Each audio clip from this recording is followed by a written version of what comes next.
The top 5 Trump moments of 2017. Number 5.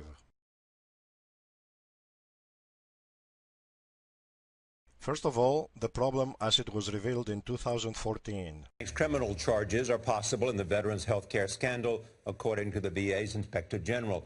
On Monday, the department released an audit of VA hospitals and clinics across the country. It shows 57,000 military veterans have been waiting more than 3 months to see a doctor, and another 64,000 appear to have fallen through the cracks. As Wyatt Andrews reports, from Washington, those veterans enrolled for care but never got an appointment.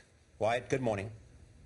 Good morning. This audit reveals not only the number of veterans waiting for their first appointments, but a widespread scheme inside the VA to hide those wait times because bonuses were on the line. It is Trump time, number 5. President Trump signs S-544, the Veterans Choice Program extension and improvement. We're honored to join and be joined today by some absolutely tremendous people and great veterans. I especially want to thank Senators John McCain and Senator Johnny Isakson. They have been incredible in working with us. It's one of my most important things. I've been telling all of our friends at speeches and rallies for 2 years about the VA, how we're going to turn it around, and we're doing that. The veterans have poured out their sweat and blood and tears for this country for so long, and it's time that they're recognized, and it's time that we now take care of them and take care of them properly. That's why I'm pleased today to sign into law the Veterans Choice Program Improvement Act. So this is called the Choice Program Improvement Act. Speaks for itself. This bill will extend and improve the Veterans Choice Program so that more veterans can see the doctor of their choice. You got it? The doctor of their choice. And don't have to wait and travel long distances for VA care. Some people have to travel 5 hours, 8 hours, and they'll have to do it on a weekly basis, and even worse than that. It's not going to happen anymore. This new law is a good start, but there is still much work to do. We will fight each and every day to deliver the long-awaited reforms our veterans deserve, and to protect those who have so courageously protected each and every one of us. So we've made a lot of strides for the veterans. These are like the most incredible people we have in our country as far as I'm concerned, and they have not been taken care of properly. Trump moment number 5 revealed his fierce respect and support for the military. So, considering the brash direct dealings of Mr. Trump, moment number 4 was only a matter of time. The background: August 14 and August 20, 2016. Kaepernick goes unnoticed while sitting during the anthem in 2 preseason games. September 1, 2016, Kaepernick takes a knee. Many fans consider this as disrespecting of the flag and the veterans. Trump moment number 4. Wouldn't you love to see one of these NFL owners, when somebody disrespects our flag, to say, get that son of a bitch off the field right now, out, he's fired. He's fired! Editor's note: Kaepernick has the right to protest any way he wants to, and his detractors have the right to question the wisdom of his protests. However, aside from rights and wrongs, Americans have lost something very valuable this past year. Football used to be a time that all fans of the game could come together, relax, cheer their favorite team, and leave aside the cares and worries of everyday life. When you went to the stadium or flipped on the TV, it was all about the game. This haven of rest and relaxation was lost for Americans this past year. The bitterness of politics has claimed another national pastime. The NFL will never be the same again. End of editor's note. On to number 3. The media have been in an all-out of war against Trump since he first announced his candidacy. The Donald is not one that will take the attacks laying down. Trump moment number 3.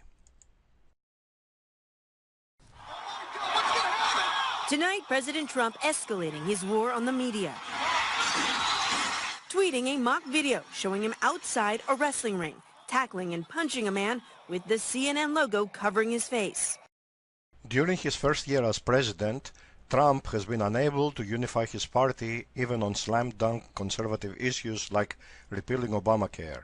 With a multitude of executive orders and next to zero significant domestic legislative achievements other than bills on the military, the year looked very dismal until the last month of the year. Trump moment number 2.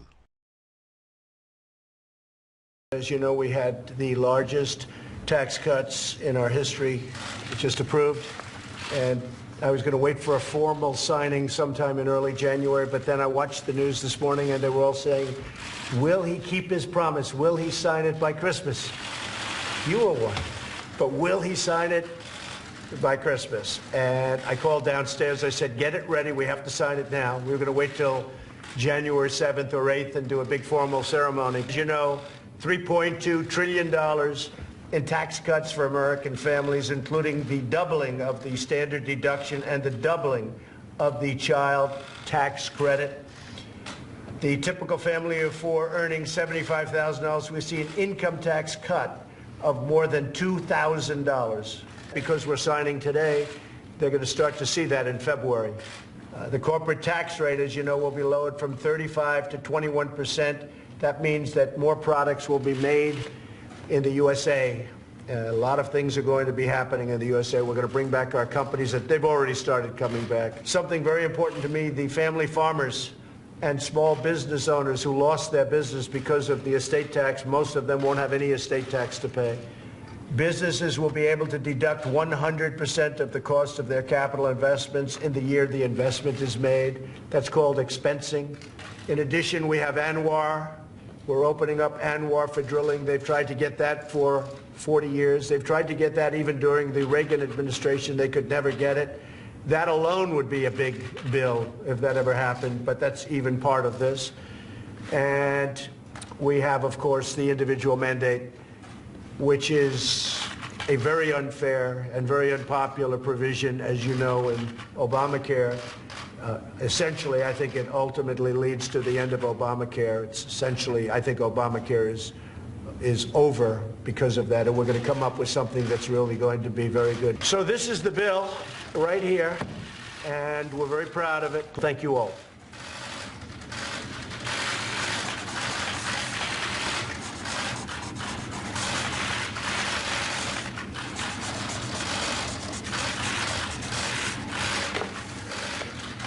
So we won't do the whole thing, but this is basically what it is. That's your bill.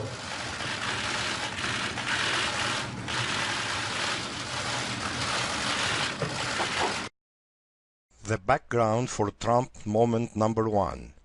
Referring to Abraham and his people, Israel, Genesis 12:3. I will bless those who bless you, and whoever curses you I will curse, and all peoples on the earth will be blessed through you. God. Historical check. The friendliest nation towards Israel in human history is America. The most advanced, prosperous, and blessed nation in history is America. American pro-Israel relations cooled down progressively under President Carter, Bush Sr., Clinton, and Bush Jr. They became downright hostile under President Obama. In a complete about-face, President Trump shocks the world in December 6, 2017 by making the most pro-Israel move since President Truman recognized the State of Israel on May 14, 1948. Trump moment number 1. Therefore, I have determined that it is time to officially recognize Jerusalem as the capital of Israel.